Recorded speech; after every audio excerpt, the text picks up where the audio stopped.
Hey there! Is today your first time here? Or maybe your first time in a while? If so, maybe you're wondering exactly who we are and what this church is all about. Well, we'd like you to know that we're a group of ordinary people who are on an amazing journey together, following Christ. Our guide is the Bible because it's the divinely inspired Word of God, and it will never take us in the wrong direction. Along the way, we hope you'll see that we are welcoming and spiritually passionate, and that getting to know you is a big deal to us. We know that the road is rough sometimes, but we'll work really hard to bring you practical and relevant messages to equip and encourage you through life's ups and downs. We want you to know that we care about this community, and we believe that it's our job to make it a better place. So, no matter who you are or where you've been, we're glad you're here with us today, and we hope that you'll join us on our journey, following Christ and living out His plan for us. So, welcome to church.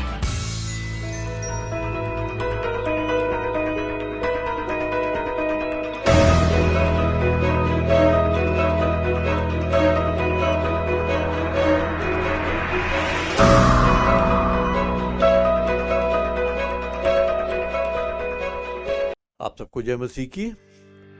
प्रभु यीशु मसीह के नाम में आप सबका स्वागत है।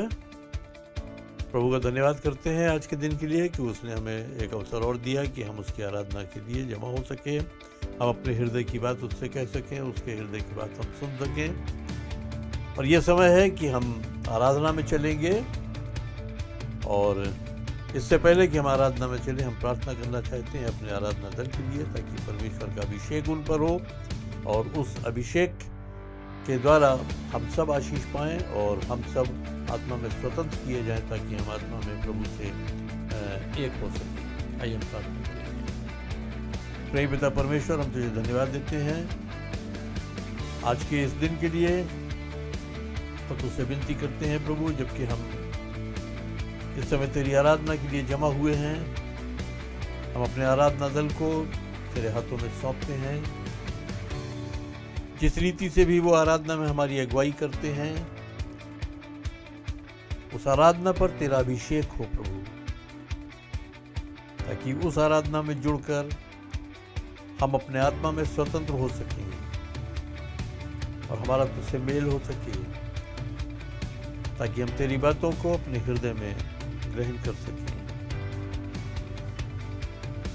आगे का समय हम तेरे हाथों में सौंपते हैं पवित्र आत्मा।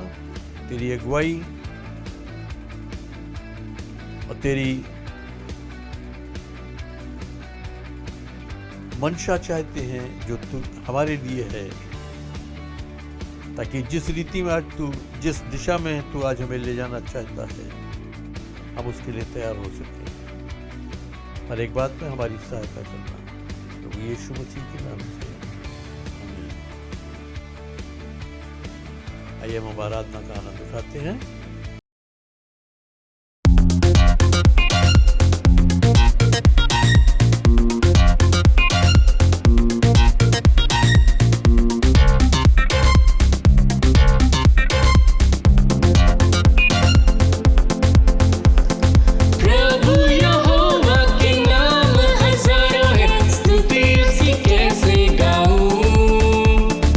उसने उंडेली है हजारों भलाइयाँ,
तुझको पुकारा, तेरे करीब मैं आता हूँ।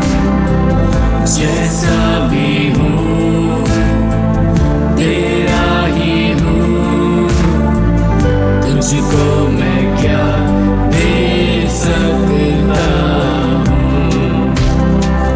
दिल की गहराई से तुझको पुकारा, तेरे करीब मैं आता हूँ। जैसा भी हूँ तेरा ही हूँ, तुझको मैं क्या दे सकता हूँ। जिंदगी मेरी तेरे बिना अधूरी है।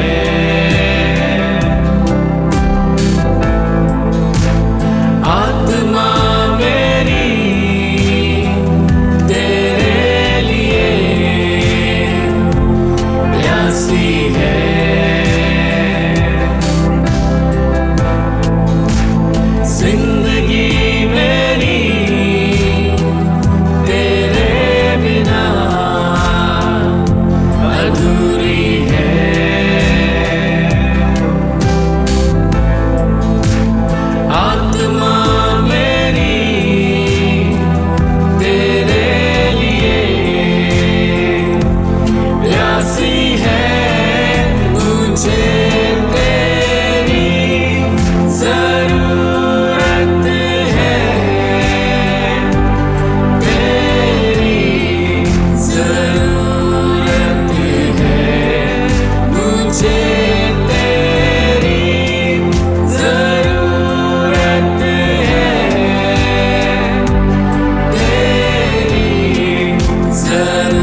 Praise the Lord.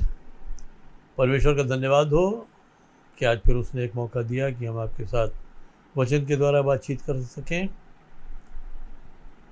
और जैसा आप जानते हैं कि इस समय कोरोना की सेकेंड वेव चल रही है और काफ़ी तेज़ी में चल रही है। यही कारण है कि हम फिज़िकल असेंबली शुरू करने के बाद दोबारा हमने ये फ़ैसला किया कि हम ऑनलाइन ही चलेंगे, ताकि किसी प्रकार का किसी भी मेंबर को रिस्क ना होने पाए। प्रभु को धन्यवाद देते हैं कि बीते वर्ष उसने हमको इस महामारी से बचा के रखा। अपनी उस प्रतिज्ञा के अनुसार उसने हमारी रक्षा की और आज के दिन तक उसने हमें सुरक्षित रखा है।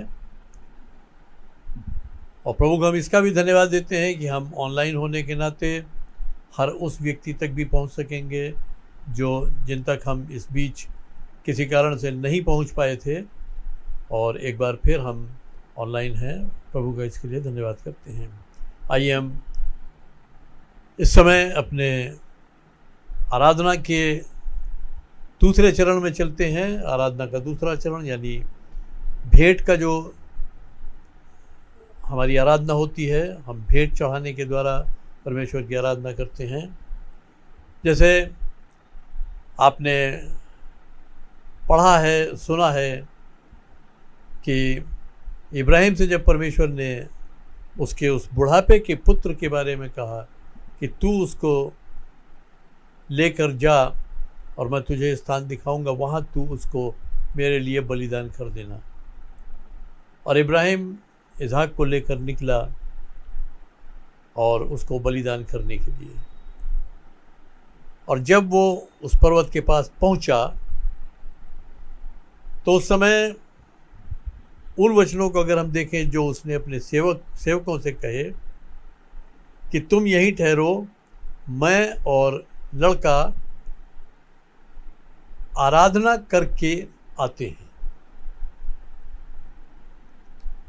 यानी इब्राहिम को ये पता है कि ये उसका बलिदान भी उसकी एक आराधना है। आराधना का अर्थ है कि परमेश्वर को वो आदर, वो सम्मान देना, उसके प्रति वफादार उस हद तक रहना कि वो जो कुछ भी कहे वो करने के लिए तैयार रहना। तो उसने कहा आराधना करके हम आते हैं। और जब वो वहाँ गया, उसने वेदी बनाई, वेदी पे लकड़ी रखी। उस समय इसहाक ने पूछा भी कि वेदी भी है, लकड़ी भी है, आग भी है, सब कुछ है, लेकिन बलि का मेमना कहाँ है? तो इब्राहिम ने ये कहा कि परमेश्वर उसका प्रबंध स्वयं करेगा। और उसने फिर इसहाक को बांधा और उसको वेदी पर लिटाया और उसको बलिदान करने के लिए उसने छुरी उठा ली। और जैसे ही वो उस पर छुरी चलाने पर था, वैसे ही परमेश्वर के दूत ने उससे कहा, इब्राहिम रुक जा। परमेश्वर ने कहा, मैं जान गया हूं कि तू मुझसे प्रेम रखता है, क्योंकि मेरे लिए तूने अपने इकलौते पुत्र को भी बलिदान करने से नहीं रख छोड़ा। और फिर उसने देखा कि पीछे झाड़ी में एक मेढ़ा फंसा हुआ है, उसको उसने निकाला और उसे बलिदान किया। और वो पिता पुत्र दोनों वापस आनंद के साथ गए, परमेश्वर की महिमा देखी और परमेश्वर का गुणानुवाद करते हुए वो वापस गए। तो जो मेरा कहने का आशय है कि हम परमेश्वर को जो कुछ भी भेंट चढ़ाते हैं, परमेश्वर हमसे वो छीन नहीं लेता है, परमेश्वर हमसे वो ले नहीं लेता है, क्योंकि वो किसी ऐसी वस्तु की उसको जरूरत नहीं है। वो हमारे ऊपर निर्भर नहीं है कि हम उसको भेंट चढ़ाएंगे तो उसका काम चलेगा, नहीं। ये उसका स्थान है, ये उसका महत्व है, ये उसकी महानता है कि हम उसको भेंट चढ़ाएं। और जो भी हम उसको भेंट चढ़ाते हैं वो हमको आशीष देकर लौटाता है। एक लौता था, इब्राहिम का एक लौता इसहाक था। उसने इसहाक को बलिदान करने के लिए ठान लिया और बलिदान कर देता अगर परमेश्वर ने न रोका होता तो। लेकिन परमेश्वर ने उसे आशीष देके लौटाया। जब आशीष देके लौटाया तो इसहाक के 2 पुत्र हुए, एसाव और याकूब। फिर याकूब के 12 पुत्र हुए और वही 12 गोत्रों से पूरा इजराइल का वंश चलता रहा, क्योंकि परमेश्वर ने याकूब को इजराइल का नाम दिया। तो परमेश्वर को आप जो भी भेंट चढ़ाते हैं वो उसे ले नहीं लेता है, आशीष दे के आपको लौटाता है। तो पूरे आदर भाव से, पूरे आनंद के साथ, पूरी श्रद्धा के साथ आप परमेश्वर को भेंट चढ़ाएं। हम जानते हैं कि इस समय आपके सामने कोई अशर नहीं आएगा भेंट का पात्र लेके, और ना ही आप उठ के कहीं भेंट का पात्र में अपनी भेंट डालने जाएंगे। लेकिन ये समय है कि आप अपनी भेंट परमेश्वर के लिए निकाल लें और उसको फिर आप, जैसा कि आपको स्क्रीन पर दिखता है, हमारे जो कलीसिया का जो बैंक अकाउंट है वो आपको दिखाई दे रहा है, आप उस बैंक अकाउंट में उसको जमा कर सकते हैं। तो मेहरबानी से आप जब जमा करते हैं, आप जो फ़ोन नंबर आपको दिया जा रहा है उस पर आप व्हाट्सएप करके मैसेज कर दें कि आपने ये रकम इस दिन जमा की है, ताकि हम अपनी किताबों में उसको उस हिसाब से एंट्री कर सकें। प्रभु आप सबको आशीष दें। आइए हम प्रार्थना करते हैं। प्रेम पिता परमेश्वर, हम तुझे धन्यवाद देते हैं कि तू हर एक परिस्थिति में हमारे साथ होता है, और इस समय हर उस व्यक्ति के लिए हम प्रार्थना करते हैं जो अपनी भेंट तुझको चढ़ाने के लिए दिल में ठान चुका है और जिसने वो भेंट निकाली है प्रभु, कि वो तुझे अर्पण करे। हमारी तुझसे विनती है, उस भेंट को स्वीकार कर और देने वालों को उसका 100 गुना आशीष दे प्रभु, ताकि वो आशीषित हों। जो यदि अपने 10वांश तेरे भंडार में देते हैं, अपनी प्रतिज्ञा के अनुसार उन पर तेरी अपरंपार आशीषों की बारिश हो, स्वर्ग के झरोखे उन पर खुल जाएं, ताकि उनके पास निश्चित तौर पर स्थान कम पड़ने लगे, इतनी आशीषें उन्हें मिल सके। हाँ प्रभु, उन्हें आशीष दे। सारा आदर, सारी महिमा तुझको देते हुए इस विनती को धन्यवाद और विश्वास के साथ प्रभु यीशु मसीह के नाम से मांगते हैं, आमीन।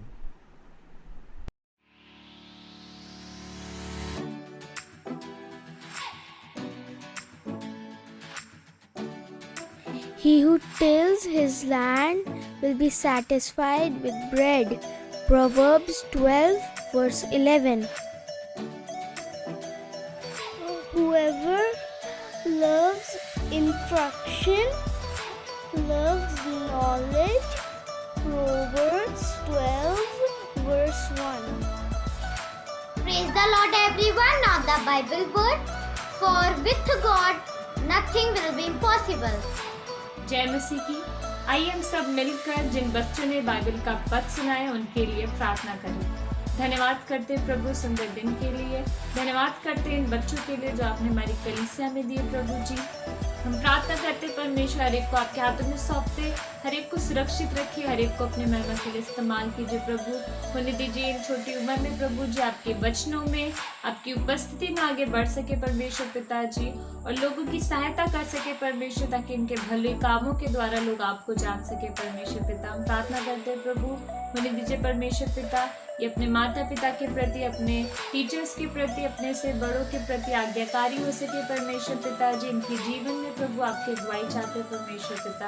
हम प्रार्थना करते हैं इनके द्वारा प्रभु बहुत तेरे आपके नाम को जान सके प्रभु, ये अपने जीवन के लिए नहीं बल्कि औरों के लिए भी आशीष का कारण बन सके प्रभु। हम धन्यवाद करते एक बार फिर इन बच्चों को आपके हाथों में सौंपते, इस प्रार्थना को अपने धार करता प्रभु यीशु मसीह के नाम से मांगते हैं, आमीन। ये समय होगा परमेश्वर के वचन का, और विश्वास कीजिए आज के दिन परमेश्वर आप में से हर एक से बात करेगा। Praise the Lord.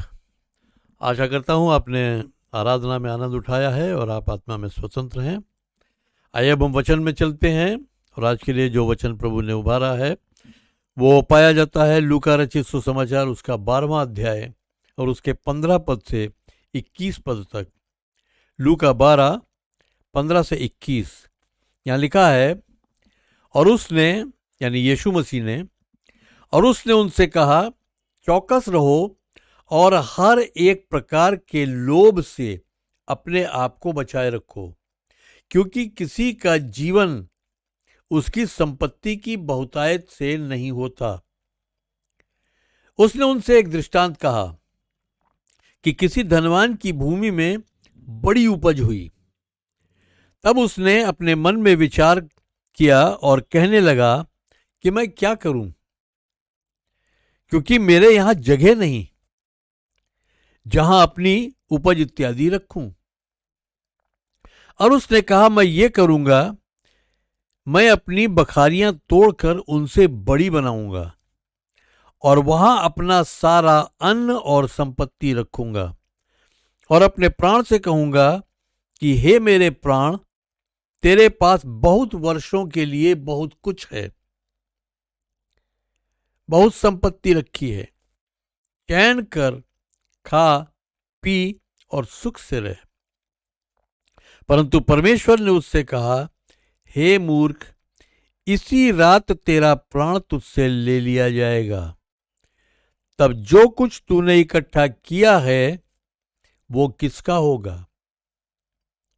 ऐसा ही वो मनुष्य भी है जो अपने लिए धन बटोरता है, परंतु वो परमेश्वर के लिए धनी नहीं है।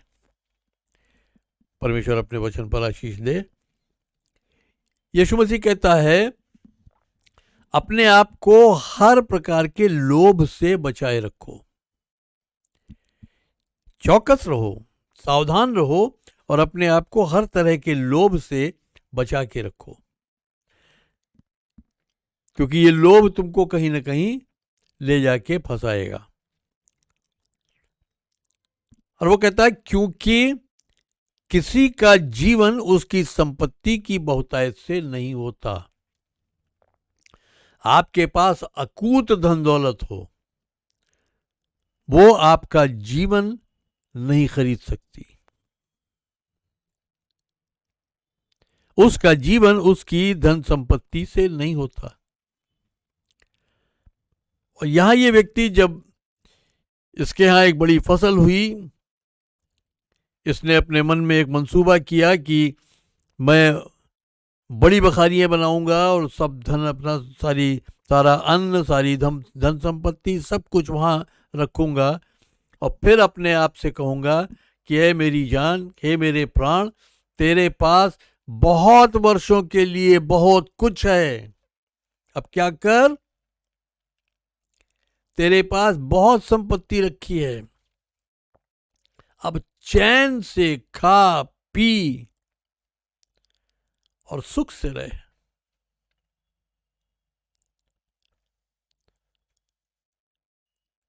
आज अधिकांश लोग यही सोचते हैं कि अगर उनके पास धन संपत्ति है तो वो चैन से जी सकते हैं।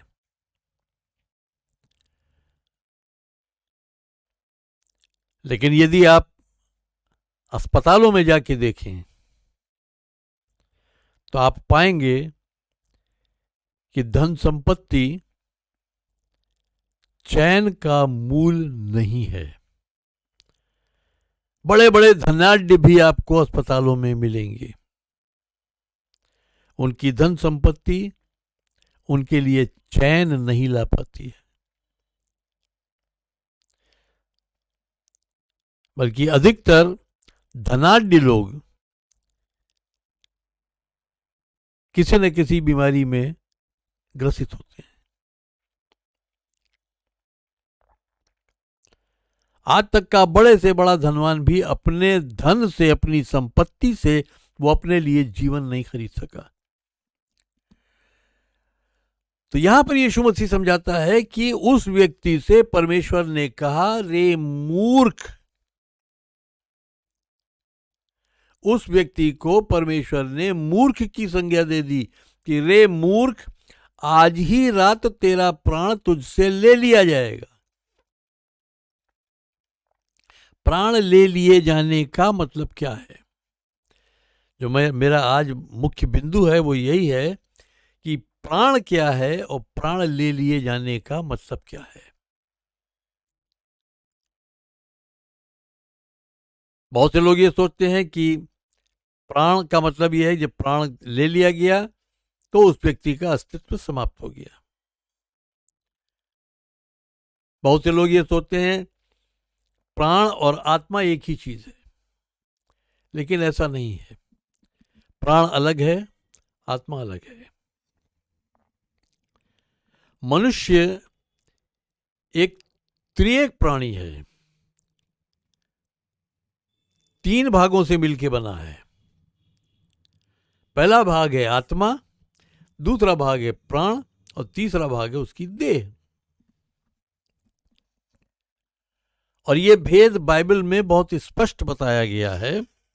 अगर हम देखें तो पहला थिस्सलुनीकियों उसका 5 अध्याय उसके 23वें पद में यहां पौलुस लिखता है, शांति का परमेश्वर आप ही तुम्हें पूरी रीति से पवित्र करे और तुम्हारी आत्मा और प्राण और देह हमारे प्रभु यीशु मसीह के आने तक पूरे पूरे और निर्दोष सुरक्षित रहें। क्या क्या? आत्मा और प्राण और देह। यूनानी भाषा में जो शब्द इस्तेमाल हुआ है जिसका अनुवाद और है, वो इस बात को बहुत स्पष्ट करता है कि जिन चीजों के विषय में कहा जा रहा है और लगा के, जैसे आत्मा और प्राण, यानी आत्मा एक है और प्राण उससे फर्क है, दोनों में अंतर है, दोनों में भिन्नता है।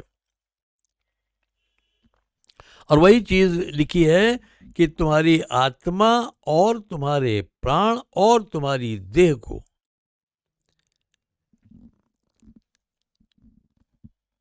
तो प्राण वो है जो हमारे शरीर को चलाता है।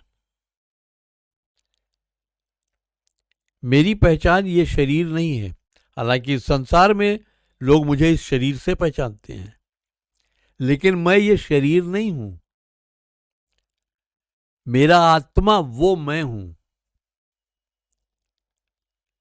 ये शरीर मेरा एक मकान है जिसमें मैं रहता हूं, और इस शरीर को चलाने के लिए मुझे प्राण दिया गया है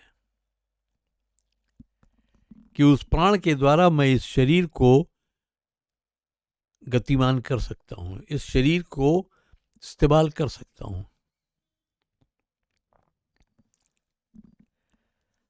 और जो प्राण है, प्राण में 5 चीजें होती हैं। जैसे कि आपको पता है कि 5 ज्ञानेंद्रियां हैं। एक है दृष्टि यानी आंख, दूसरी है श्रवण यानी सुनना, ये कान, तीसरी है स्वाद यानी ये हमारी जीभ, चौथी है सूंघना यानी हमारी नाक, और 5वीं है किसी चीज को छूना यानी हमारी ये त्वचा। हम किसी चीज को छू के ये बता सकते हैं कि ये चीज मुलायम है या कठोर है, ये ठंडी है या गर्म है। तो ये 5 चीजें हैं जो हमारे प्राण में हमको मिलती हैं। ये इनके द्वारा हम चीजों को जानते हैं। प्राण हमारा जो है वो भी 3 हिस्सों से बना है। ये प्राण को ये 5 शक्तियां हैं, 5 शक्तियां जिनके द्वारा प्राण चीजों को मालूम करता है। लेकिन प्राण जो है उसके अपने कंपोनेंट्स जो हैं, जो उसके अपने भाग हैं, वो 3 हैं। वो 3 क्या हैं? भावनाएं, मन और इच्छा। आत्मा है, आत्मा के 3 हिस्से क्या हैं? ज्ञान, विवेक और संचार या सहभागिता। वैसे ही देह के भी 3 हिस्से हैं, मांस, हड्डी और लहू। तो जो प्राण है, प्राण के लिए जो इब्रानी भाषा में शब्द इस्तेमाल हुआ है वो है नेफेश। नेफेश, नेफेश का अर्थ है लिविंग, ब्रीदिंग, कॉन्शियस बॉडी। यानी एक जिंदा, सांस लेता हुआ और एक चेतन, सचेत शरीर, वो प्राण है। यानी हमारे अंदर जब प्राण है तो हमारा ये शरीर जीवित है। हमारे जीवित रहने और इस शरीर के जीवित रहने में भी अंतर है, क्योंकि हम हमेशा रहेंगे, हमारा अस्तित्व समाप्त नहीं होगा। बहुत से लोगों का मानना है प्राण निकल गए, अस्तित्व खत्म। लेकिन प्राण निकलने के बाद, प्राण ले लिए जाने के बाद ये शरीर नाश होता है, लेकिन हम नाश नहीं होते, हमारा अस्तित्व समाप्त नहीं होता। प्राण के द्वारा हमारा अस्तित्व इस शरीर में काम करता है, इस शरीर में वो रहता है। और ये प्राण जो है ये अनश्वर नहीं है, ये नश्वर है। प्राण नाश हो जाता है, लेकिन आत्मा सदैव रहती है, और वही हमारा असली पहचान है।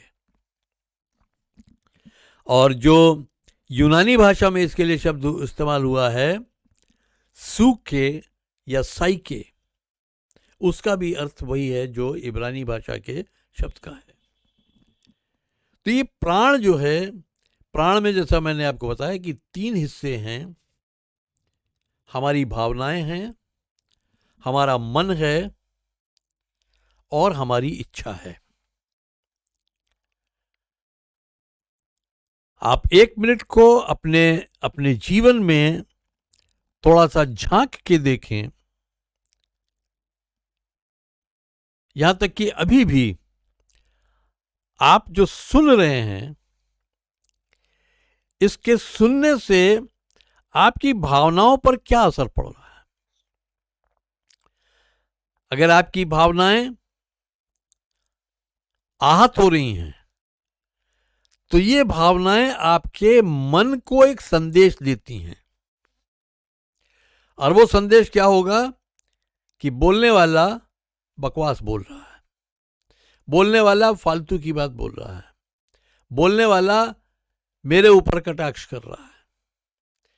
और हमारा मन उसको विश्लेषण करके हमारी इच्छा को सौंप देता है, और हमारी इच्छा इस शरीर से उस काम को करा देती है। यानी अगर आप ये सुनने से आहत हो रहे हैं, तो आपकी जो भावना है, वो भावना मन को कहेगी कि इस सुनने से तुझे चोट लग रही है।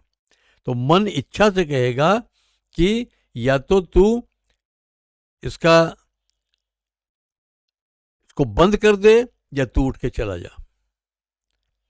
और हमारी इच्छा वही करेगी, या तो हम उठ के चले जाएंगे या हम इसको बंद कर देंगे।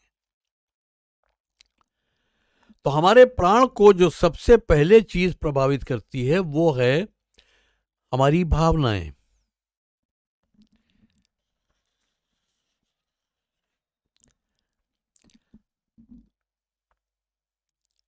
और हम जिस रीति से हमारे मन को, हमारी इच्छा को हमारी भावनाएं संदेश देती हैं, वैसे ही हमारा आत्मा भी जो है, हमारा विवेक, हमारे ज्ञान के अनुसार हमारा विवेक भी हमारे मन को वो संदेश देता है, लेकिन हम सुनते किसकी हैं, प्रभुता हम पर किसकी है, और वो इच्छा को सौंपता है और इच्छा उस काम को कर जाती है। तो यहां उस व्यक्ति से कहा गया, परमेश्वर कहता है कि आज रात तेरा प्राण तुझसे ले लिया जाएगा। उदाहरण के तौर पर, यदि आप एक सरकारी अधिकारी हैं और आपको बहुत से अधिकार मिले हुए हैं, आपको एक गाड़ी मिली हुई है, एक ड्राइवर मिला हुआ है, या आप बहुत बड़े एक बिजनेसमैन हैं,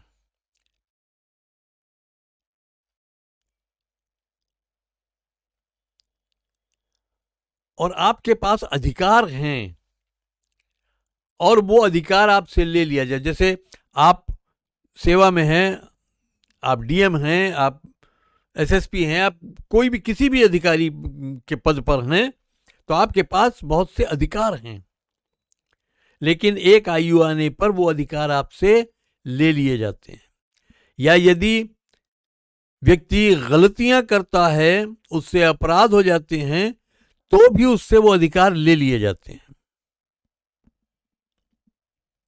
कल्पना करें कि एक अधिकारी है, उसके बाद बहुत सारे अधिकार हैं, लेकिन उसके हाथ से एक गलती होती है, या वो किसी भ्रष्टाचार में लिप्त पाया जाता है और उससे वो अधिकार ले लिए जाते हैं, वो अधिकार छीन लिए जाते हैं।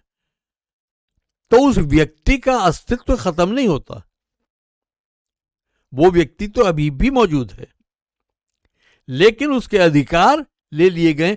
अब उन क्षेत्रों में वो काम नहीं कर सकता, वो अधिकार उसके बंद हो गए, वो अधिकार उसके छीन लिए गए। अब वो उन क्षेत्रों में कार्य नहीं कर सकता, अब वो उसका लाभ नहीं उठा सकता है। ठीक वैसे ही जब परमेश्वर कहता है कि आज ही रात तेरा प्राण तुझसे ले लिया जाएगा, यानी तुझे इस शरीर में रह के बहुत कुछ करने का जो अधिकार मिला था, वो अधिकार तुझसे ले लिया जाएगा। तू रहेगा, लेकिन तेरा अधिकार ले लिया जाएगा। तेरा इस शरीर में रहने का अधिकार तुझसे ले लिया जाएगा। तो अब तेरी भावनाएं इस शरीर को प्रभावित नहीं कर पाएंगी। अब तेरा मन और तेरी इच्छा इस शरीर को नहीं चला पाएगा। और अगर हम इस शरीर में ही नहीं रह पाएंगे, तो ये शरीर नाश हो जाएगा। और फिर जो कुछ इस संसार में है, उसका उपयोग, उसका उपभोग हम इस शरीर में रहकर ही कर सकते हैं, क्योंकि उसका भोग शरीर करता है, हमारा आत्मा नहीं करता है। तो अगर शरीर ही हमसे छूट जाएगा, अगर हमारा वो अधिकार ही हमसे ले लिया जाएगा कि अब हम इस शरीर पर प्रभाव नहीं डाल सकते, अब हम इस शरीर को नहीं चला सकते, तो जो कुछ भी हमने इकट्ठा किया वो हमारे किसी काम का नहीं है। हो सकता है हमारा आत्मा उसको देखे कि अरे मैंने इतना जमा किया था, लेकिन वो उसको इस्तेमाल नहीं कर सकता, वो भोजन नहीं कर सकता, वो अपने पैसे का इस्तेमाल नहीं कर सकता, वो अपनी संपत्ति का इस्तेमाल नहीं कर सकता, क्योंकि वो अधिकार उससे ले लिए गए।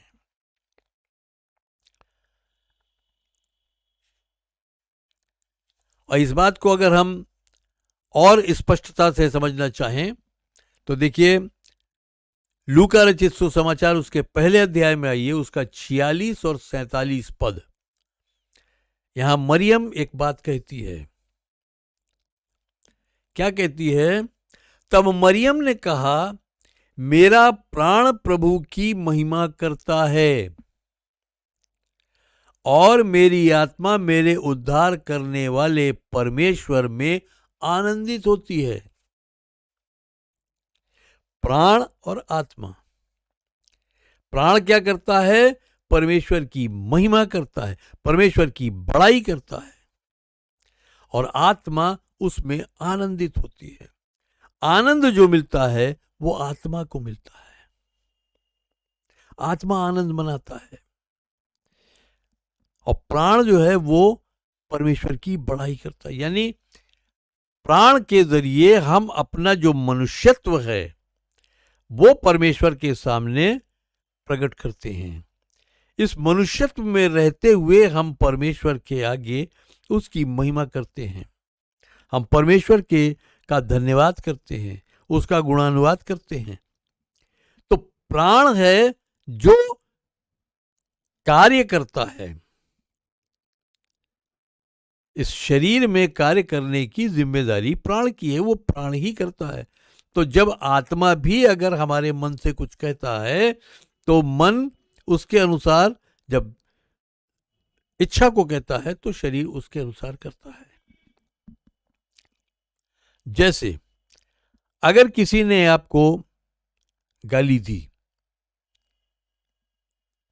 और अगर आपने आत्मा की नहीं सुनी तो आपकी भावनाएं आहत हुई। जब भावनाएं आहत हुई तो भावनाओं से मन को एक संदेश गया और मन ने उसको तुरंत विश्लेषण किया और इच्छा से कहा तू पलट के 2 गालियां दे दे, और आपने पलट के 2 गालियां दे दी। लेकिन अगर वहीं पर आपका विवेक शुद्ध है, जो आत्मा का हिस्सा अगर विवेक शुद्ध है, तो विवेक आपको बताएगा कि अगर किसी ने तुझे गाली दी है तो उस गाली ने तेरे व्यक्तित्व पर कोई प्रभाव नहीं डाला है। उसने स्वयं अपने मुंह से एक पाप किया है, तूने पाप नहीं किया है, तूने गलती नहीं की है। तेरा अपमान नहीं, तू लज्जित नहीं होगा, लज्जित वो हो रहा है जो गालियां दे रहा है। लोग बुरा उसको कहेंगे, तुझे नहीं। अगर विवेक हमारा शुद्ध है तो हम उस गाली का जवाब गाली से नहीं देंगे, हम उसे आशीष देंगे कि चलो ठीक है, प्रभु तुम्हें आशीष दे। तो यहां मरियम क्या कहती है, मेरा प्राण प्रभु की महिमा करेगा और मेरा आत्मा परमेश्वर में, सृष्टिकर्ता परमेश्वर में आनंदित है। यानी कुछ करना वो प्राण का काम है और परमेश्वर से संबंध रखना, उसके साथ सहभागिता रखना, वो आत्मा का काम है। तो हमारा जो वास्तविक परिचय है वो हमारा आत्मा है। और जब इस व्यक्ति से कहा गया कि आज ही रात तेरा प्राण तुझसे ले लिया जाएगा, यानी तेरे सारे अधिकार जिनमें तू इस शरीर में सुख भोग रहा है वो सारे अधिकार ले लिए जाएंगे और अब तू इस शरीर में कोई भी सुख नहीं भोग पाएगा। अब तू उन चीजों से वंचित रह जाएगा।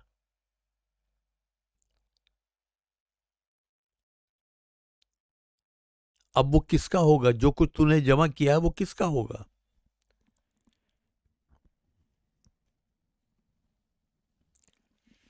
परमेश्वर ने,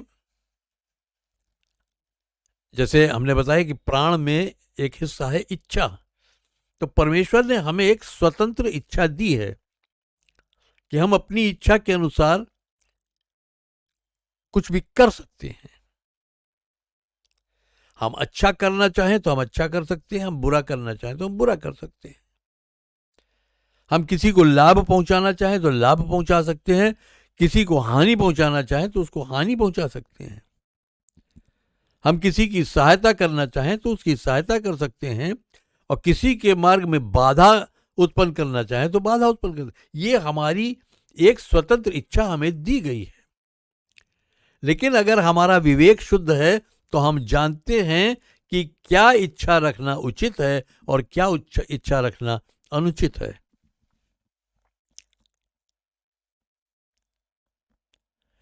तो हम अपने प्राण को कैसी शिक्षा देते हैं वो इस पर निर्भर करता है कि हम अपनी आत्मा में क्या ज्ञान रखते हैं। परमेश्वर ने इस व्यक्ति को बहुतायत की आशीष दी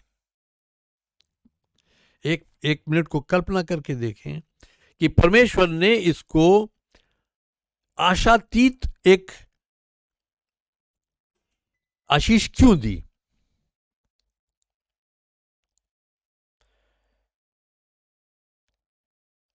एक व्यक्ति एक वक्त में जितनी उसकी खुराक है उतना ही खाता है, और अगर उसको उसकी आवश्यकता से बढ़कर आशीष मिलती है तो परमेश्वर वो आशीष उसको क्यों देता है? कभी आपने सोचा है? आज जैसे बार बार सुनने में आता है कि 90% संपत्ति, 90% धन 10% लोगों के पास है, और बाकी का 10% धन जो है वो 90% लोगों में फुटकर में है।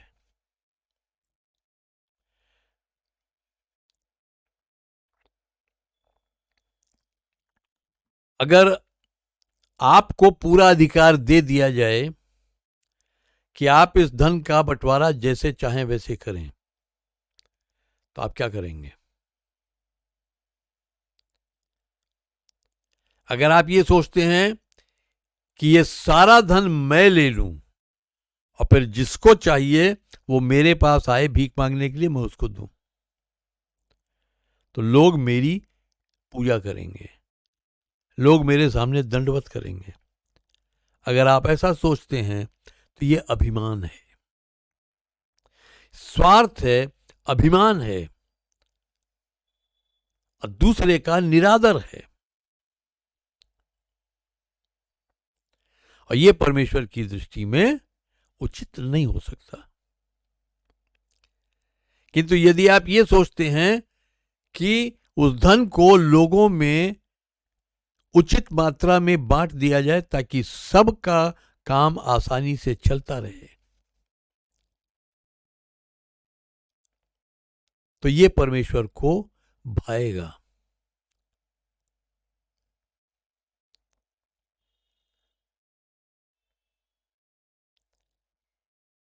जैसे कहावत है, सांप कुंडली मार के बैठ जाता, तो बहुत से लोग कहते हैं कि अरे वो पूरी संपत्ति पर कुंडली मार के बैठा है, यानी वो संपत्ति जो औरों के काम आ सकती है उस पर एक व्यक्ति कुंडली मार के बैठा हुआ, वो किसी को छूने नहीं दे रहा है। परमेश्वर ने इस व्यक्ति को आशीष दी।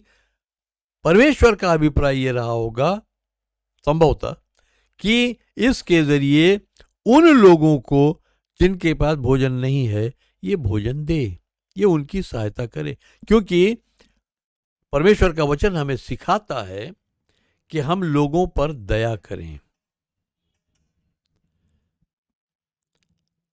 हम लोगों की सहायता करें, हम लोगों का ध्यान रखें, हम लोगों की चिंता करें, उनकी सेवा करें, अपने भरसक उनकी आवश्यकताओं की पूर्ति करें।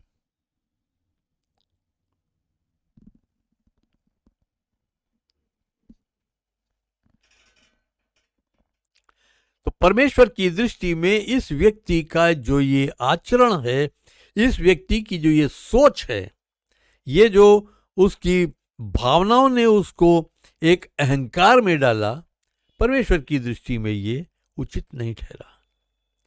और परमेश्वर ने उसको एक सबक सिखाने के लिए उससे कहा कि आज ही तेरा प्राण तुझसे ले लिया जाएगा, आज ही तेरे सारे अधिकार तुझसे ले लिए जाएंगे, फिर ये जो तूने जमा किया है ये तेरे किस काम का, और फिर ये किसका होगा? तू तो नहीं भोग पाएगा इसको, फिर ये किसका होगा? बहुत से लोग हैं, बहुत पैसा कमाते हैं, बहुत उन्नति करते हैं, बहुत संपत्ति बनाते हैं, लेकिन उसका उपयोग नहीं करते। वो धन इकट्ठा करने में ही उनका जीवन बीत जाता है और अंत में वो धन छोड़ के चले जाते हैं। क्या लाभ हुआ? अगर उस धन का उपयोग भी करते और उस धन से औरों की सहायता भी करते तो और लोग उनको आशीष ही देते।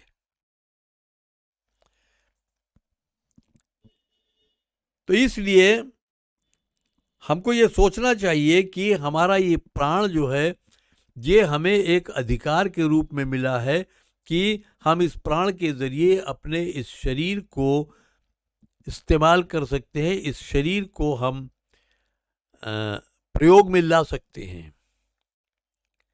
और जिस दिन ये अधिकार हमसे ले लिया जाएगा, उस दिन हम इस प्राण और इस शरीर दोनों से अलग हो जाएंगे। इस शरीर का उपभोग हम प्राण जब तक हमारे पास है तभी तक कर सकते हैं, और जिस दिन प्राण ले लिया गया, जिस दिन इस शरीर को प्रयोग करने का अधिकार हमसे ले लिया गया, उस दिन ये शरीर भी हमसे छूट जाएगा और प्राण तो हमसे ले ही लिया जाएगा। तो उस दिन क्या होगा? हम खाली हाथ खड़े होंगे। उस दिन हमारे पास कुछ भी नहीं होगा, न शरीर होगा कि हम कहीं आ जा सकें, न हमारे पास वो अधिकार होंगे कि वो जो मृत शरीर पड़ा हुआ है उसको हम हिला डुला सकें। लेकिन इसका ये अर्थ नहीं कि हमारा अस्तित्व खत्म हो जाएगा। हमारा अस्तित्व नहीं खत्म होगा।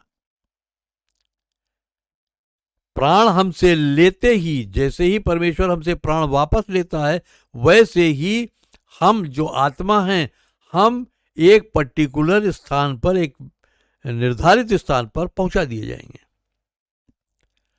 और फिर जैसे लिखा है इब्रानियों 9:27 में, मनुष्य का एक बार मरना और न्याय का होना निश्चित है। फिर हमें परमेश्वर के उस न्याय के सिंहासन के सामने उपस्थित होना ही पड़ेगा, और वो न्याय प्रभु यीशु मसीह के हाथों में दिया गया है।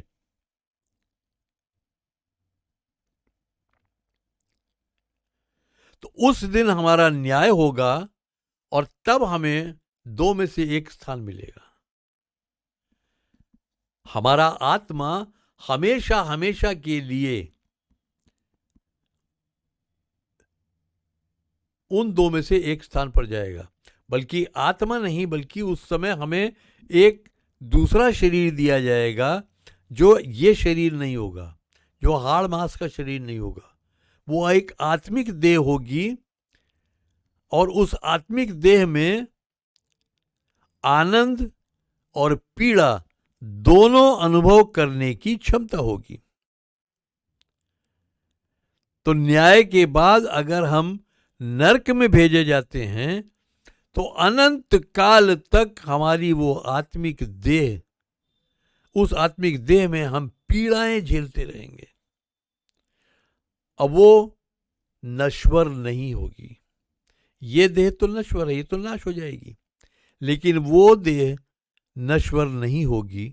वो सदा सर्वदा बनी रहेगी, और उसको पीड़ाएं वैसे ही होती रहेंगी।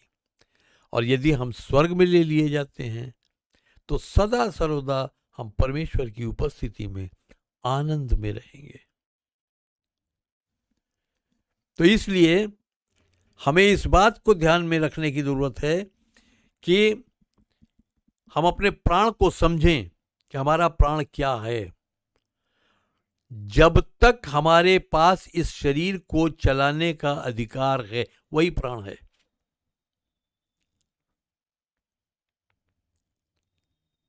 और हम नहीं जानते किस दिन हमसे हमारा प्राण ले लिया जाए।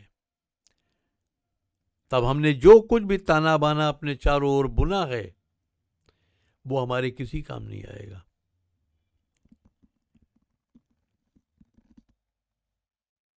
शायद यीशु मसीह के समझाने का जो तात्पर्य था वो ये था कि अगर आपको आशीष मिलती है, तो आप उन लोगों की सहायता करें जो आशीषों से वंचित हैं,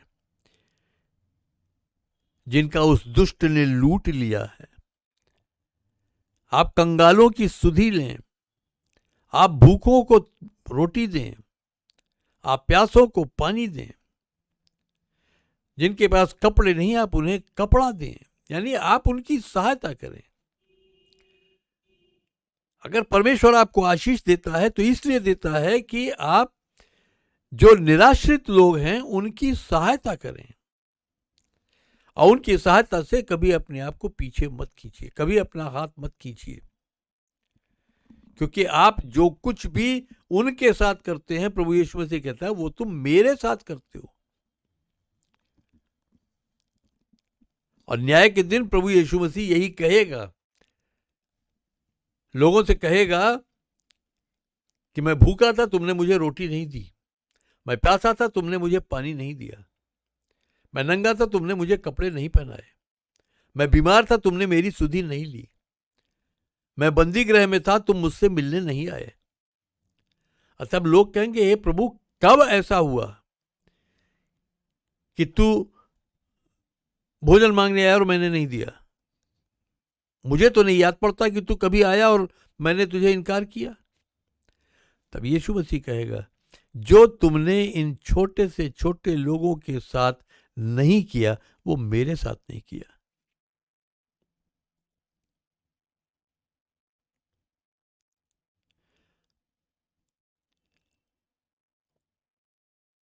और कुछ लोगों को वो ये भी कहेगा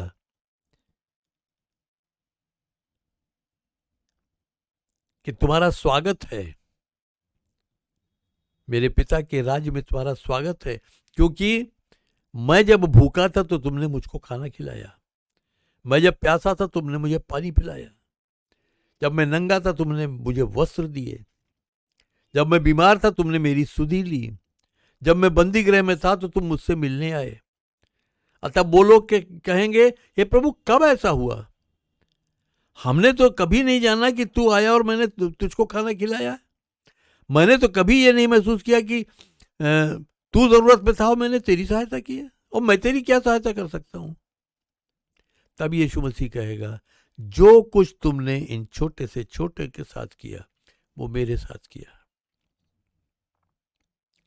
तो इसलिए मेरे प्रियजनों, आप इस बात को ध्यान रखो, प्राण बहुमूल्य है, और ये प्राण हमको एक सीमित अवधि के लिए, एक सीमित समय के लिए दिया जाता है, और उतनी ही सीमित समय के लिए ये शरीर हमारे पास है, क्योंकि प्राण ही इस शरीर को चलाता है। और जिस दिन प्राण ले लिया गया तो उस दिन ये शरीर मर जाएगा और हम खाली हाथ खड़े होंगे, क्योंकि प्राण हमसे ले लिया गया। इसको यूं समझें कि अगर हमसे हमारा प्राण ले लिया गया तो इसका मतलब क्या है कि हम प्राण से अलग हैं।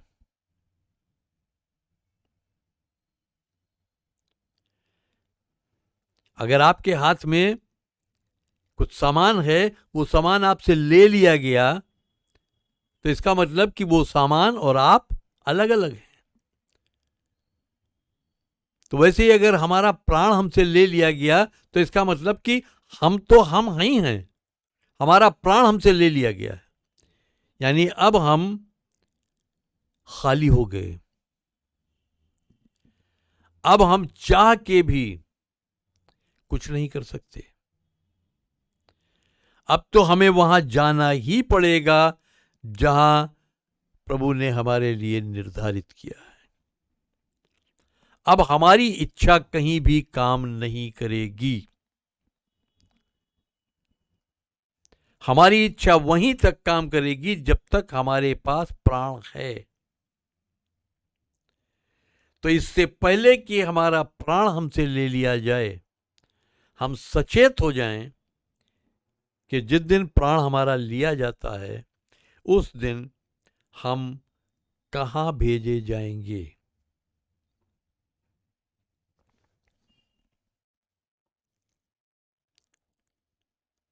तो अपने प्राण को आप परमेश्वर के वचन से तृप्त करें।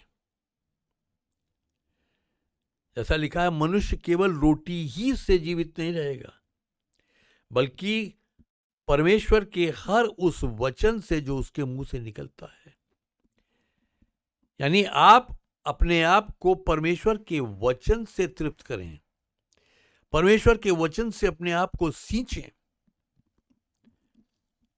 जितना आप परमेश्वर के वचन से अपने आप को सींचेंगे, उतना ही आपका प्राण बलवंत होगा, उतना ही आपका प्राण परमेश्वर के अनुरूप सोचेगा, और आप उस अवस्था के निकट पहुंचते जाएंगे कि न्याय के दिन यीशु मसीह कहेगा कि तुम्हारा स्वागत है। और अगर आप परमेश्वर के वचन से अपने आप को तैयार नहीं करते हैं, तो हमारा उस स्थान पर पहुंचना बहुत दूभर है। तो इसलिए अपने आप को परमेश्वर के वचन से सींचें, ताकि आप अपनी भावनाओं को परमेश्वर की इच्छा के अनुसार इस्तेमाल कर सकें। आप अपनी इच्छा को परमेश्वर को सौंप सकें, ताकि जो परमेश्वर आपसे कहता है आप वो करें, और उसकी इच्छा को पूरी करें, ना कि अपनी इच्छा को। जैसे प्रभु यीशु मसीह, वो जानता था कि उसको इस संसार में क्या करना है, वो जानता था कि उसको कितना भयानक दुख उठाना है, कितनी विभत्स मृत्यु उसको इस शरीर में सहनी पड़ेगी, वो ये जानता था। और जब वो समय निकट आया और जिस रात वो पकड़वाया जाने वाला था, उस रात वो बड़ा व्याकुल हो रहा था, क्योंकि उसका प्राण व्याकुल हो रहा था। और वो प्रार्थना करने के लिए जाता है, और तो प्रार्थना करता है कि हे पिता, अगर हो सके तो ये प्याला मेरे सामने से हटा ले, यानी ये जो मुझ पर आने वाला है ये मेरे सामने से हटा ले, लेकिन तो भी मेरी नहीं पर तेरी मर्जी पूरी हो। तो जब हम परमेश्वर के वचन से अपने आप को सींचेंगे, तो हम उसकी इच्छा को, उसकी मर्जी को जानेंगे, और हम अपने प्राण को उस दिशा में कार्य करने के लिए प्रेरित करेंगे। तब हमारी भावनाएं भी उसी दिशा में झुकेंगी कि हम जरूरतमंद को देख के उस पर तरस खाएंगे। अक्सर मैंने देखा, जैसे अगर किसी रिक्शे वाले ने 2 की जगह 3 रुपए मांग लिए, या भरी गर्मी में जब चटकती धूप होती है, उस समय आप रिक्शे पर बैठ के जा रहे हैं और वो बिल्कुल पसीने पसीने हो रहा है, हाँप रहा है, लेकिन वो आपको लेके जा रहा है, और उस समय अगर आप उसका किराया मान लीजिए 4 रुपए हुआ, और आपने उसको 5 का नोट दिया, और उसने कहा बाबूजी 1 रुपया नहीं है, तो आप कहेंगे जाओ तोड़ा के लाओ। या आपके पास 3 रुपए टूटे हैं, तो आप कहेंगे अच्छा नहीं है तो ये 3 रुपए पकड़ो। अब सोचिए कि आप उसको 1 रुपया दे नहीं सकते थे, लेकिन उससे 1 रुपया ले लिया आपने। सक्षम कौन था, आप थे या वो था? सक्षम आप थे, लेकिन आपने उससे ले लिया जो सक्षम नहीं था। तो ये दया नहीं हुई, आपने उस पर तरस नहीं खाया। उसकी मेहनत को देखा होता तो आप उसको तरस खा के, उसने अगर आपसे 5 मांगा था, 4 मांगा था, तो आप उससे कहते ले भाई तू 5 ले ले, और ये भी अगर कम होता हो तो बता मैं तुझे 2 और दे दूं। आप अगर किसी को, कोई आपके दरवाजे पर भूखा प्यासा आता है, अपाहिज है, वो आता है, और आप अगर उसको दुत्कार के भगा देते हैं, तो आप उस पर दया नहीं कर रहे हैं, आपको उसके ऊपर तरस नहीं आ रहा है, और ये परमेश्वर की दृष्टि में उचित नहीं है। आप उस पर तरस खाएं और उसकी सहायता करें। तो अपने आप को परमेश्वर के वचन से आप तृप्त करें, क्योंकि एक दिन आपका प्राण आपसे ले लिया जाएगा, मेरा प्राण मुझसे ले लिया जाएगा। तो जिस दिन तक ये प्राण हमारा वापस ले लिया जाए, उस दिन तक हम इस प्राण के जरिए परमेश्वर की इच्छा को पूरा करते चले। अंत में मैं एक पद और पढ़ूंगा, 1 कुरिन्थियों उसका 6 अध्याय और उसका 20वां पद। यहां लिखा है, तुम अपने नहीं हो वरन दाम देकर मोल ले लिए गए हो। इसलिए अपने शरीर और अपनी आत्मा के द्वारा परमेश्वर की महिमा करो, क्योंकि वे परमेश्वर की हैं।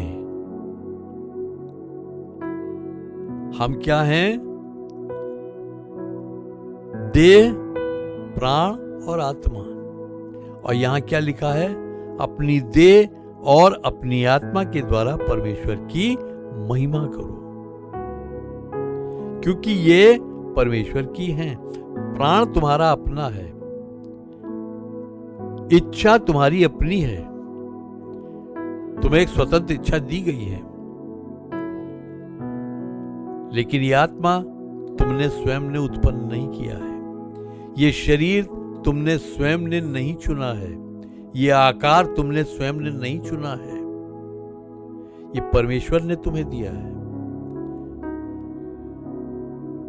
और परमेश्वर ने जो प्राण तुम्हें दिया है वो तुम्हारा है, उसको तुम जैसे चाहो वैसे इस्तेमाल कर सकते हो, उसके जरिए इस शरीर का इस्तेमाल कर सकते हो, लेकिन तुम्हारा न्याय उन्हीं कामों के अनुसार होगा जो तुम अपने प्राण के द्वारा इस शरीर में रहकर करते हो। तो इसलिए इस शरीर को भी कोशिश करो कि तुम अपनी आत्मा के अनुसार चलाओ। प्रभुता आत्मा की रहे, क्योंकि आत्मा और शरीर दोनों परमेश्वर के हैं, इनके द्वारा परमेश्वर को महिमा मिले। तो मेरे प्रियजनों, मैं यही आपको आज कहना चाहता हूं, अपने प्राण के विषय में सोचें। प्राण जाना ये हमारे अधिकार ले लिए जाना है। हमारे वो अधिकार हमसे ले लिए जाते हैं जिस अधिकार से हम अपने इस शरीर का प्रयोग करते हैं। तो जब तक वो अधिकार आपके पास है, तब तक इस देह को जितना भी हो सके आप परमेश्वर की महिमा के लिए इस्तेमाल करें, क्योंकि परमेश्वर ने आपकी सृष्टि अपनी महिमा के लिए की है। परमेश्वर ने आपकी जो रचना की है, ये शरीर जो आपको दिया है, ये अपने गुणानुवाद के लिए दिया है। तो परमेश्वर आप सबको आशीष दे और हम सबको ये समझ दे कि हम अपने प्राण की रक्षा परमेश्वर के वचन के अनुसार कर सकें। और जिस दिन हमारा ये प्राण हमसे लिया जाएगा, उस दिन इस प्राण के बदले हम कुछ नहीं दे सकते। हम परमेश्वर से ये नहीं कह सकते कि परमेश्वर देख, मेरे पास 10 करोड़ की संपत्ति है, ये तू ले ले, लेकिन मेरा प्राण छोड़ दे। नहीं, इसके बदले में हम कुछ दे ही नहीं सकते। प्राण खरीदा नहीं जा सकता। इसलिए जब तक आपके शरीर में प्राण है, यानी आपकी भावनाएं, आपका मन और आपकी इच्छा जब तक है आपके पास, उसको परमेश्वर की इच्छा के अनुसार इस्तेमाल करें। परमेश्वर आप सबको आशीष दे। आइए हम प्रार्थना करेंगे। प्रेम पिता परमेश्वर, हम तुझे धन्यवाद देते हैं कि तूने हमें प्राण दिया है, जिसके द्वारा हम इस शरीर में चलते फिरते हैं। हमारी बुद्धि को खोल प्रभु, हमारी समझ को खोल, ताकि हम इस बड़ी आशीष का आदर करना सीख सकें और तेरे भय में रहते हुए हम इसके द्वारा अपने शरीर को तेरी इच्छा पूरी करने के लिए, तेरी महिमा के लिए इस्तेमाल कर सकें। हर सुनने वाले पर तेरी आशीष, तेरा अनुग्रह हो, ताकि हर सुनने वाला तेरी इच्छा में आगे बढ़ सके। हर एक को तेरे हाथों में सौंप देते हैं और तुझसे विनती करते हैं पिता परमेश्वर, हम अपने इस देश के लिए जो एक भयानक त्रासदी से होकर गुजर रहा है, प्रतिदिन हमें हजारों लोगों के मरने की खबरें मिलती हैं। प्रभु इस देश पर दया कर, अपना अनुग्रह उंडेल।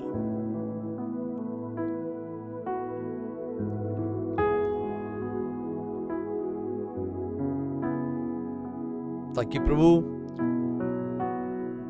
लोग नाश न हो। पूरे संसार में, पूरे विश्व में, जबकि महामारियों ने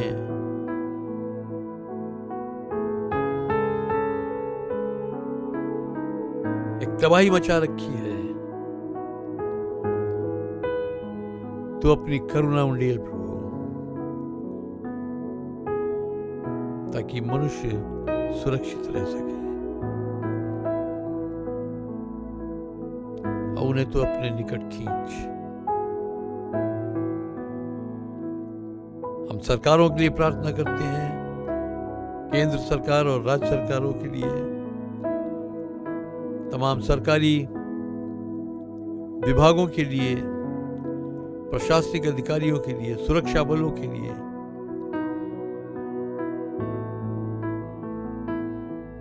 चिकित्सा विभाग और उसमें कार्यरत सभी चिकित्सकों और कर्मचारियों के लिए हमारी तुझसे विनती है प्रभु, इन सबको आशीष दे, ताकि जो काम इनके जिम्मे पर है उसको ये पूरी ईमानदारी से कर सके, लोगों के भले के लिए कर सके, ताकि लोगों का भला हो और वो आशीष पाए। हम प्रार्थना करते हैं तमाम उन लोगों के लिए जो बीमार हैं, अपनी कलीसिया के पास्टर जोसेफ के लिए, उनके पूरे परिवार के लिए, पास्टर डेनियल लपचा उनके परिवार के लिए, पास्टर जॉर्ज राजा और उनके परिवार के लिए, पास्टर नथानियल के लिए जो अभी भी अस्पताल में हैं, बहन अंजलि के लिए जिनका भी हाल में ऑपरेशन हुआ है, ताकि वो जल्द से जल्द रिकवरी करें। हम प्रार्थना करते हैं डेनिस और डिलाइटा के लिए, लवी डेविड के लिए,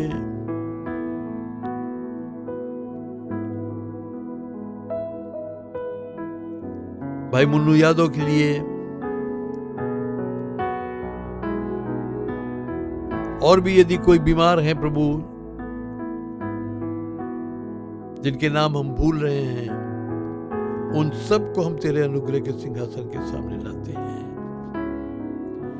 हर एक पर तेरी करुणा उंडेली जाए, ताकि जल्द से जल्द हर एक सिद्ध चंगाई पाए और तेरे नाम को महिमा मिल सके। धन्यवाद देते हैं प्रभु, जबकि डेनिस और डिलाइटा के लिए, विशेषकर डिलाइटा की जब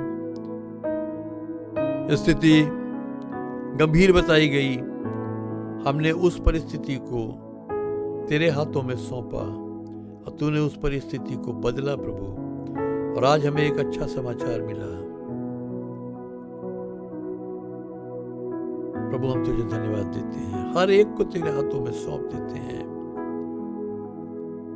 और हर एक पर तेरी आशीष, तेरा अनुग्रह चाहते हुए इस विश्वास और धन्यवाद के साथ कि हमने जो कुछ भी मांगा है वो हमने पाया है, हम इस विनती को प्रभु यीशु मसीह के नाम से मांगते हैं, आमीन। अब हमारे प्रभु यीशु मसीह का अनुग्रह, परमेश्वर पिता का प्रेम और पवित्र आत्मा की सहभागिता हम सब के साथ अब से सदा तक होती रहे, आमीन। आपको एक सूचना देना चाहता हूं, जैसा आपने देखा कि कलीसिया का जो खाता नंबर है वो डिस्प्ले पर आपको दिखाई देता है। हमारा फ़ोन नंबर आपको दिखाई देता है, हमारा ईमेल एड्रेस आपको दिखाई देता है। आपको जो भी अपनी भेंट, दसवां, जो कुछ भी आपको परमेश्वर को अर्पण करने हैं, आप सीधे उस खाते में जमा करते हैं और उसकी सूचना आप हमें व्हाट्सएप के जरिए दे दें। जो नंबर आपको स्क्रीन पे दिखाया गया उस पर मेरा व्हाट्सएप भी चलता है, आप उस पर मुझे सूचना दे सकते हैं। अगर आपके पास कोई प्रार्थना निवेदन है, कोई प्रश्न है, तो वो भी आप व्हाट्सएप के जरिए या हमारी ईमेल पर हमारे पास भेज सकते हैं। यदि आपके पास गवाही है तो आप अपनी गवाही की एक छोटी वीडियो क्लिप बना के हमारे व्हाट्सएप पे या हमारी ईमेल पर अटैच करके भेज दें। हम प्रयास करेंगे कि हम आने वाली सभा में उसको दिखा सकें ताकि उस गवाही के द्वारा और लोगों को भी आशीष मिल सके। प्रभु आप सबको आशीष दे। जय मसीह की।